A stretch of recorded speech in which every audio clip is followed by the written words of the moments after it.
अलवर शहर के ऊपर अरावली की पहाड़ियों पर शान से खड़ा ये बाला किला इतिहास का एक ऐसा गवाह है जिसने न जाने कितनी लड़ाइयाँ और साम्राज्यों का उतार चढ़ाव देखा है।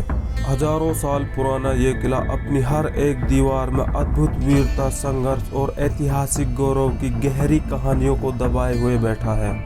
बाला किले के इतिहास को बताने से पहले मैं आपको उन वेपन और हथियारों को दिखाता हूँ जो उस दौर में जंग में इस्तेमाल किए जाते थे।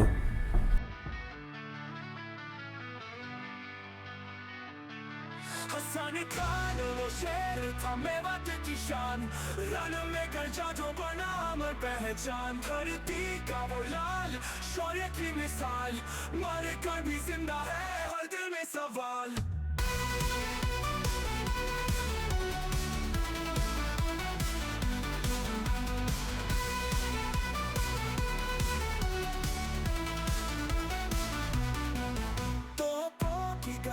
थी और खून की धार, धर्म और धरती पर किया तन मन वार। महाराणा के संग लड़ी एकता की जंग, शेरों की टोली का था वो सरदार। हसन खान वो शेर था मेवात की शान, रण में गरजा जो बना अमर पहचान। धरती का वो लाल शौर्य की मिसाल, मारे कर भी जिंदा है हर दिल में सवाल।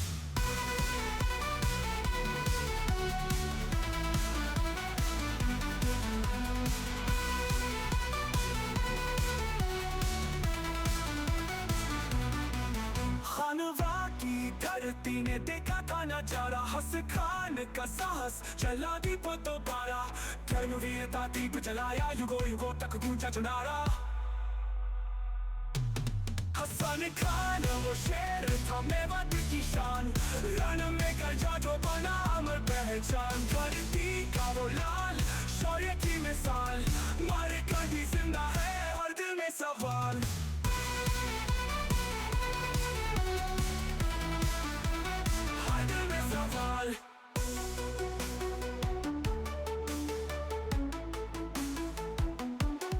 खानवा की धरती ने देखा था नजारा, हस खान का साहस जला दीप दोबारा।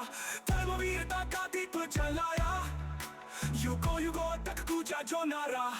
हसन खान वो शेर था मेवात की शान, रण में गरजा जो बना। ये इसका दरवाज़ा है, यहाँ से इसमें उस जगह पर जाते हैं जहाँ इसमें उस दौर के हुक्मरानों की फैमिली रहा करती थी। यहाँ के हुक्मरानों के कमरे या ख्वाबगाह को दिखाते हुए मैं आपको इसके इतिहास के बारे में भी बताऊंगा।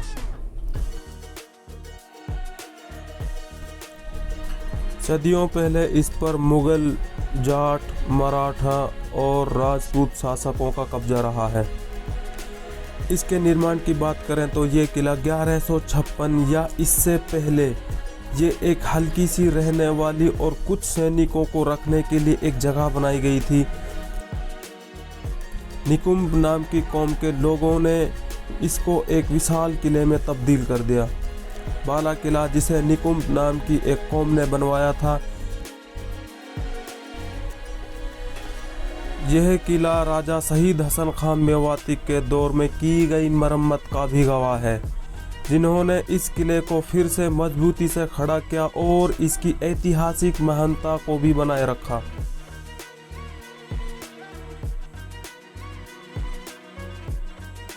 निकुंभ नाम की एक कौम थी जिसने पूरी मेवात में ये 4 किले बनवाए थे। एक ये बाला किला है और दूसरा सोने से तावड़ू जाने वाली सड़क पर जो अरावली की पहाड़ी में बना है। इस जगह को सोना की घाटी के नाम से जाना जाता है।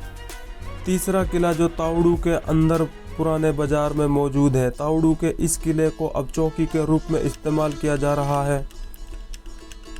चौथा इंदौर में है जो नूह और टपुकड़ा के बीच अरावली पर्वत पर है। इन 4 किलों में ये बाला किला ही एक ऐसा किला है जिसको आज भी लोग देखने के लिए आते हैं। इस किले को इन बाकी सब किलों में सबसे ज़्यादा महफूज माना जाता था, यानी सबसे ज़्यादा मजबूत किला।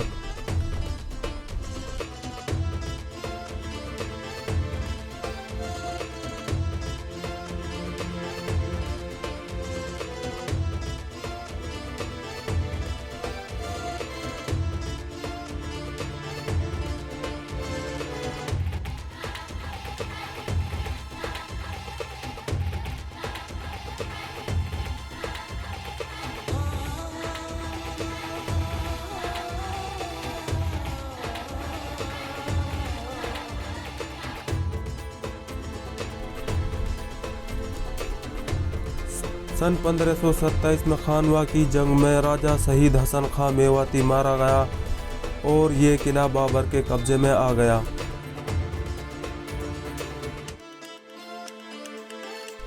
एक दिलचस्प बात यह है कि बाबर इस किले में एक रात के लिए रुका था। ऐसा माना जाता है कि जब यहाँ बाबर आए तब बाबर ने इस किले में रखी हर कीमती चीज़ को अपने साथ ले गया और कुछ दिन बाद इस किले को बाबर ने अपने बेटे हिंदाल को सौंप दिया। बाबर के मरने के बाद अलवर रियासत हिंदाल को सौंप दी, जो उस वक्त अलवर का हुक्मरान था।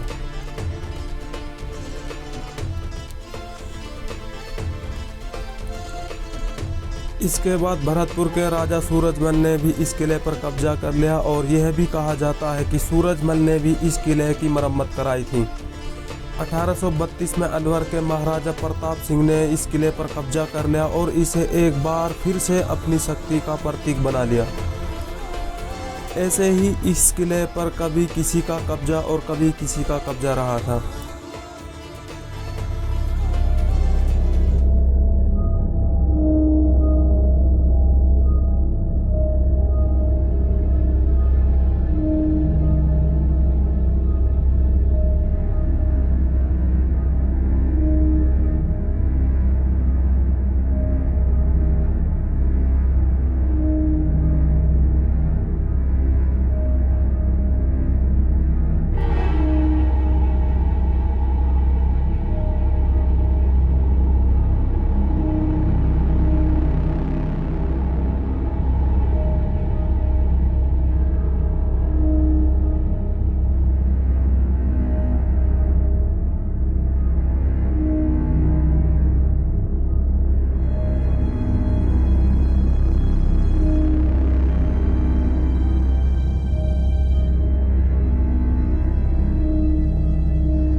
और अब ये किला ASI के अंदर में है, जो इसकी मरम्मत कराती है, इसकी साफ सफाई का भी ध्यान रखती है। इसमें आप किसी भी प्रकार की पन्नी या कूड़ा करने वाली किसी भी चीज़ को अंदर नहीं ला सकते, यहाँ तक कि आप इसमें पानी की बोतल को भी अंदर नहीं ला सकते। इसके अंदर पानी के लिए एक वाटर कूलर लगा हुआ है। यह वाटर कूलर उस जगह पे लगा हुआ है जहाँ कभी पूरी सेना जमा होती और जंग की तैयारी के लिए मशवरा भी यहीं से किया करती थी।